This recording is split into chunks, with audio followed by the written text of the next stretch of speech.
Half টাইমে এখন পর্যন্ত প্যারাগুয়ে খুব ভালোভাবেই ম্যান মার্কিং করতেছে। এই জিনিসটা তারা খুব ভালোভাবেই অ্যানালাইজ করে কিংবা স্টাডি করে আসছিল, যে এইটার আউটকাম তারা মাঠের মধ্যে খুব ভালোভাবেই মানে উপস্থাপন করতেছে। তো এইটার প্রেজেন্টেশনটা তাদের ভালো হইতেছে বলেই আর্জেন্টিনাকে তারা মানে অ্যাটাকিংয়ের দিক থেকে অনেকটাই আটকিয়ে দিতেছে।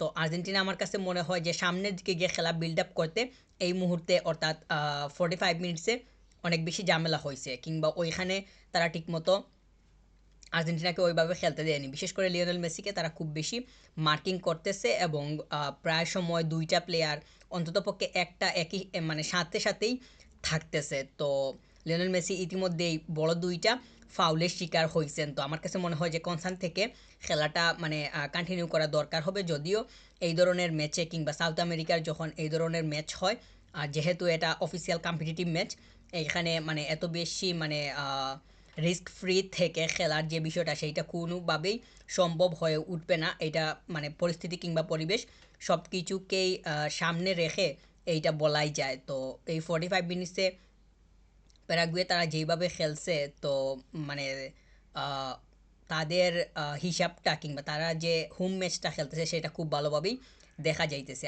আর আর্জেন্টিনা আমার কাছে মনে হয় যে মাঝখানে ঠিকঠাক মতো খেলতেছে, কিন্তু সামনের দিকে বলটা যে বাড়াবে কিংবা সামনের দিকে খেলাটা যে মানে বিল্ড করবে কিংবা ওইখানে গিয়ে যে খেলাটা পরিপূর্ণতা পাবে, এইখানে সমস্যা হইতেছে। তো লিওনেল মেসিকে তারা আটকানোর যে পরিকল্পনাটা করতেছে সেইটাতে তারা অনেকটাই সফল হচ্ছে। যদিও মানে ভালো কিছু পাস দেখা গেছে, তবে যেহেতু আরেক হাফ পুরোপুরি বাকি আছে, তাহলে বলা যায় যে ওইখানে গিয়ে মানে যেহেতু এখন হাফ টাইম হয়েছে, তাহলে পরিকল্পনায় পরিবর্তন আসলে মানে পরের হাফে গিয়ে দেখা যাবে যে একটু মানে খেলায় পরিবর্তন আসতে পারে। আর আর্জেন্টিনা যদি সামনের দিকে খেলাটা মানে বিল্ড করা কিংবা খেলাটা যদি সামনের দিকে নিতে না পারে, অর্থাৎ অ্যাটাক লাইনের দিকে, তাহলে স্কোর পাওয়ার সম্ভাবনাটা কমে যাবে। আর প্যারাগুয়ে তো যে স্কোরটা করছে, বাইসাইকেল কিকটা খুবই ভালো ছিল। এইটা যেই পজিশন দিয়ে বলটা গেছে, নেট টাচ করছে, এইটা কিপারের পক্ষে আটকানো কোনোভাবেই সম্ভব ছিল না। এমিলিয়ানো মার্তিনেজ কোনোভাবে বলটা টাচও করতে পারে না। যদি টাচ করতে পারতো তাহলে ওইটা বের করে দেওয়ার একটা সম্ভাবনা হয়তো তৈরি হইলেও হইতে পারতো, কিন্তু যে বাইসাইকেল কিকটা করলো তারে কোনোভাবেই মার্ক করতে পারেনি। এই জায়গাতে সমস্যা হচ্ছে, কিংবা এইটা সমস্যাতে যে দেখা গেছে সেইটা খুব ভালোভাবেই ফুটে উঠছে।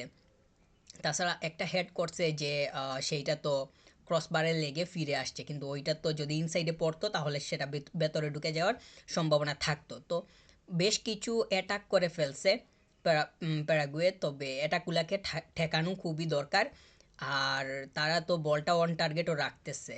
তো প্লেয়ার্সদেরকে মার্কিং আর্জেন্টিনা খুব ভালোভাবে যে করতে পারতেছে কিংবা করতে পারছে, সেইটা এখন অবধি বলা যাচ্ছে না, যেহেতু সেকেন্ড হাফ এখনও বাকি আছে। খেলা এক এক সমতায়।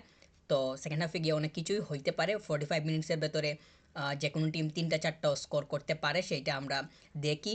তবে আমার কাছে মনে হচ্ছে যে প্যারাগুয়েকে তিনটা স্কোর করতে পারা মানে সেকেন্ড হাফে গিয়ে সেইটা একটু টাফ হইতেই পারে, বা বড় কোনো স্কোরের কোনো পসিবিলিটিস দেখাটা কিংবা চিন্তা করাটা একটু বেশি হয়ে যেতে পারে, যেই ধরনের কন্ডিশন কিংবা যেই বিষয়টা মানে দেখা যাইতেছে। আর লিওনেল মেসি আমার কাছে মনে হয় যে রেফারির উপরে কোনোভাবেই সন্তুষ্ট না, বরং বেশ কিছু ধরনের কথা কিংবা তিনি হাত তুলে কিংবা আঙ্গুল দেখিয়েও কথা বলতেছেন, এইটাও দেখা যাচ্ছে। তো এইটা কোনোভাবেই মানে ভালো সিচুয়েশনের কোনো কিছু হচ্ছে না। তো রেফারি এর যে সিদ্ধান্তগুলো আসতেছে, বেশ কিছু সিদ্ধান্ত এর মানে পক্ষে আর্জেন্টিনাকে দেখা যাচ্ছে না। বিশেষ করে লিওনেল মেসি, তিনি তো বারবার মানে প্রতিবাদ জানাইতেছেন। তো আমার কাছে মনে হয় যে রেফারিংটা যদি ঠিকঠাক মতো না হয়, তাহলে সেইটার মানে বাজে ইফেক্ট পড়বে। আর এইটা আর্জেন্টিনা অনেকটাই ভুগতে পারে, যেহেতু অ্যাওয়ে টিম। হোম ম্যাচের এই হিসাবটা প্যারাগুয়ে তারা খুব ভালোভাবেই নিবে, কিংবা এই দিক থেকে তারা সুবিধা পাওয়ার সম্ভাবনা থাকতে পারে। আর লাউতারো মার্তিনেজের গোলটা অবশ্যই ভালো ছিল, ফিনিশিংটাও দারুণ ছিল। মানে এটা অফসাইড তো একটু জন্য অফসাইড হয়ে যাওয়ার সম্ভাবনা ছিল, যদিও গোলটা অবশ্যই ভালো ছিল। আর আর্জেন্টিনা আমার কাছে ম্যাচের আগে মনে হয়েছিল যে হুলিয়ান আলভারেজ, লাউতারো মার্তিনেজ দুইজনকে একসাথে স্টার্ট করবে না, যেহেতু একসাথে দিয়ে দেওয়া হয়েছে। মানে শুধু যে এই ম্যাচটাতে একসাথে তারা স্টার্ট করছে তা না, এই দুইটা প্লেয়ার তো আগেও স্টার্ট করছিল। তো তাদের একসাথে খেলার যে এক্সপেরিয়েন্সটা, একসাথে খেলার যে আইডিয়া, ধারণা সব কিছুই তাদের মধ্যে আছে। আর এইটার সঠিক এক্সিকিউশনটা সেকেন্ড হাফে গিয়ে খুব ভালোভাবেই দেখাতে হবে। এখন পর্যন্ত যে অ্যাটাক লাইনে খুব ভালো পাস হয়েছে কিংবা ওইখানে যে খুব ভালোভাবে নিজেদেরকে খুবই স্বতঃস্ফূর্তভাবে মেলে ধরতে পারতেছে, সেটাও হচ্ছে না। আর আমার কাছে মনে হয় যে খেলাটা সামনের দিকে নেওয়া দরকার মিডফিল্ডটাকে। লিওনেল মেসি তো অনেকটাই নিচে নেমে আসতেছেন বলটা বিল্ড করার জন্য। তো বলটা যদি নিচ থেকে বিল্ড হয়ে যায়, লিওনেল মেসি যদি একটু সামনে থাকেন, তাহলে ওইখান থেকে আরও বেশি সাপ্লাই যাওয়ার সম্ভাবনা থাকবে। দেখা যাবে যে হুলিয়ান আলভারেজ, লাউতারো মার্টিনেজ এরা অনেক বেশি বল পাইতেছে, তখন দেখা যাবে যে শ্যুট করার সম্ভাবনাটা বা রেশিওটা আরও বেশি বেড়ে যাবে।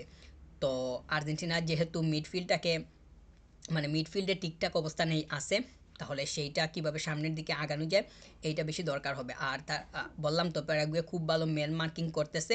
এই জায়গাটাতে তারা মানে আর্জেন্টিনাকে বারবার মানে ফাঁদে ফেলতেছে এবং তারা সফলও হইতেছে। তো তারা ফাউল করে হোক আর যেভাবেই হোক প্লেয়ার্সদেরকে তারা বাধা দিতে পারতেছে এবং এইটা তারা খুব ভালোভাবেই সাকসেস করতেছে। এই জায়গাতে তারা অবশ্যই মানে মানে এই এই হাফে ভালো করছে। তবে সেকেন্ড হাফে গিয়ে কী হয় সেইটা হইতেছে মুখ্য বিষয়। আমার কাছে মনে হয় যে আর্জেন্টিনা এর খেলার ধরনটা পাল্টানো দরকার। মানে এই ফার্স্ট হাফে যেরকম করছে প্যারাগুয়েকে এইভাবে বিট করা একটু টাফ হতে পারে। মানে তারা তো তাদের ডিফেন্সটাকে ভাঙ্গা ওইভাবে তো মানে যাইতেছে না। যদিও কিছু অ্যাটাক হয়েছে, কিন্তু এই ধরনের অ্যাটাক এত কম সংখ্যক অ্যাটাক দিয়ে তো মানে মানে কোনো ধরনের হিসাব নিকাশ করা কোনোভাবেই সম্ভব না। আরও বেশি সংখ্যক অ্যাটাক হওয়া দরকার, আরও বেশি মানে শ্যুট হওয়া প্রয়োজন আছে। তো আর প্যারাগুয়েও খুব ভালো করতেছে। তাদের তো উইং ব্যাক থেকে শুরু করে তাদের মিডফিল্ড তারা প্রেসিং করারও ট্রাই করতেছে। তারা যথেষ্ট পরিমাণ ব্রেভলি খেলতেছে, এইটা অবশ্যই অ্যাপ্রিসিয়েট করার মতো। কারণ তাদের হোম ম্যাচ নিজেদের ঘরের মাঠে তারা মাঠ সম্পর্কে ভালোভাবেই জানে। তো এইটাকে তারা খুব ভালোভাবে কাজে লাগাইতেছে। তবে আমার কাছে মনে হয় যে আর্জেন্টিনা খেলা এর একটু পরিবর্তন দরকার আছে। মানে মানে খেলার পরিবর্তন বলতে ফার্স্ট হাফটা যেইভাবে খেলছে এই ধরনের না খেলে অন্য কোনো ধরন নিয়ে আসা, যাতে সেকেন্ড হাফে গিয়ে আরও বেশি অ্যাটাকের সংখ্যাটা বাড়ে কিংবা অ্যাটাকে যে প্লেয়াররা আছে ফাইনাল থার্ডে ওরা যাতে বলটা আরও বেশি সংখ্যক পায়। আর স্পেসিফিক্যালি যদি ম্যাকঅ্যালিস্টারকে নিয়ে বলি, ম্যাকঅ্যালিস্টারকে আমার যথেষ্ট পরিমাণ অ্যাক্টিভ মনে হচ্ছে না এই ফার্স্ট হাফে, মনে হয় নাই। তবে তার অ্যাক্টিভ হওয়াটা দরকার। সেকেন্ড হাফে গিয়ে যদি Mac Allister, Enzo Fernandez, Rodrigo De Paul এরা যদি যথেষ্ট পরিমাণ মানে নিজেদের মধ্যে কম্বিনেশনটা ঠিক রেখে মিডফিল্ডটা যদি কন্টিনিউ করতে না পারে, তাহলে এইখান থেকে বল সাপ্লাই যাওয়ার সংখ্যাটা মানে কমে আসবে, যেটা আর্জেন্টিনার জন্য কোনোভাবেই ভালো হবে না। আর ডিফেন্স আমার কাছে মনে হয় যে মানে ডিফেন্সের অনেক বেশি ম্যান মার্কিংয়ের দিকে অনেক বেশি মনোযোগ দেওয়া দরকার।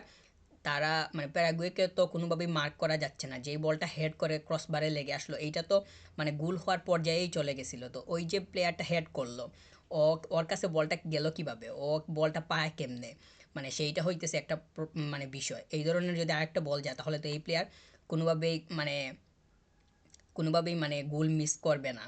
তো আমার কাছে মনে হয় যে ম্যান মার্কিংয়ের দিকে আরও বেশি নজর দেওয়া দরকার হবে। আর যেহেতু সেকেন্ড হাফ এখনও বাকি আছে, তাহলে দেখা যাক যে সেকেন্ড হাফে গিয়ে আর্জেন্টিনা কোনো ধরনের পরিবর্তন আনে কিনা কিংবা লিওনেল স্কালোনি তিনি কোনো বিষয়ে ভাবেন কিনা। তো আর্জেন্টিনা এর আমার কাছে মনে হয় যে খেলার গতিটা আর একটু বাড়ানো উচিত।